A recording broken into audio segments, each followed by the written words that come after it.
dengan segala keterbatasan beribadah kepada Allah, ya nyaman aja buat dia. Kenapa? Karena faktor dunia. Baik, dilanjutkan. Ketika orang-orang musyrik mengetahui banyak sahabat Nabi yang berhijrah, mereka berkumpul di Darun Nadwah, membicarakan solusi permasalahan ini yang dihadiri juga bersama mereka oleh iblis yang menyamar sebagai seorang Syekh Najd.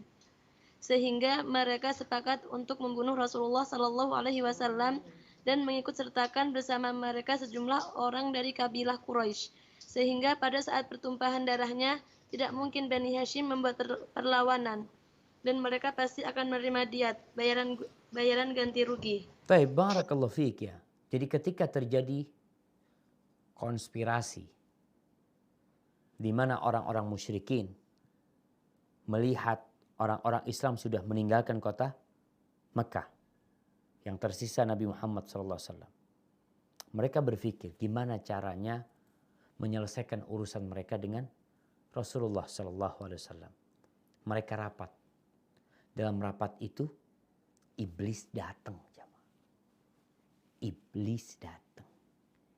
Iblis yang pernah menggoda Nabi Adam alaihissalam itu datang. Jadi bukan iblis kirim pasukan, enggak, dia sendiri datang. Urusannya ini harus diselesaikan. Ketika musyawarah, iblis itu menyamar sebagai orang dari Najd. Orang Najd ini terkenal katanya orang yang bijak ya, orang yang memang ingin kebaikan buat mereka. Akhirnya dalam musyawarah mereka mengatakan gimana nih kalau Nabi Muhammad SAW kita tahan. Sudah. Kita tahan, mau tahanan rumah, mau apa. Mereka mengatakan kita tahan. Supaya nggak bergabung dengan orang-orang di Madinah. Apa kata Syekh Najdi ini mengatakan, oh kalau kalian tahan, sahabat-sahabatnya akan datang tuh. Akan datang untuk mengeluarkannya. Oh ya kalau gitu kita usir.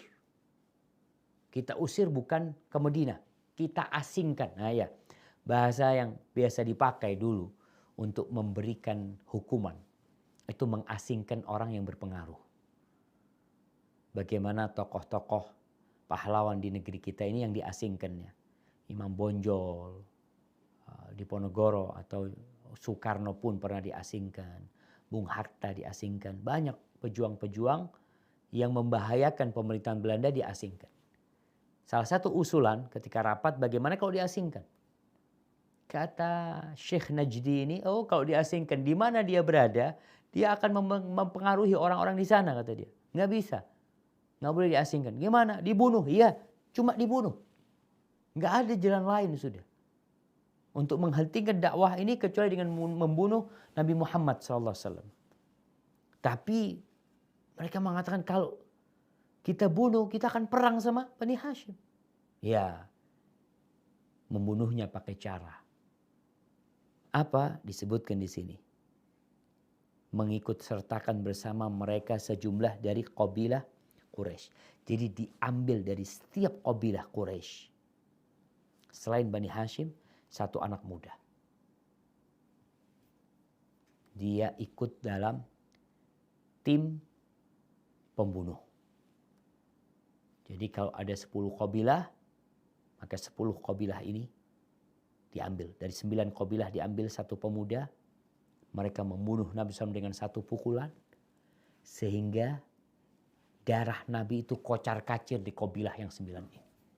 Gak mungkin Banu Hashim mau melawan 9 kabilah. Gak mungkin. Akhirnya mereka akan ridho, akan menerima diat. Yaitu bayar ganti rugi.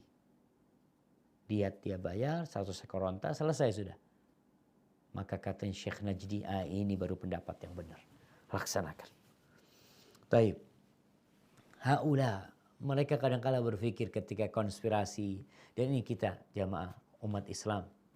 Kita tahu ada orang-orang yang tidak suka dengan Islam. Kita yakin dengan itu. Di negeri kita pun ada kelompok-kelompok manusia yang benci dengan agama Allah ini. Yang mereka gak suka Islam itu jaya kembali. Mereka tidak suka masjid-masjid itu ramai. Ada. Mereka berkonspirasi, mereka berkumpul, mereka bermusyawarah tanpa kita tahu. Tapi Allah tahu. Allah yang akan menyelesaikan.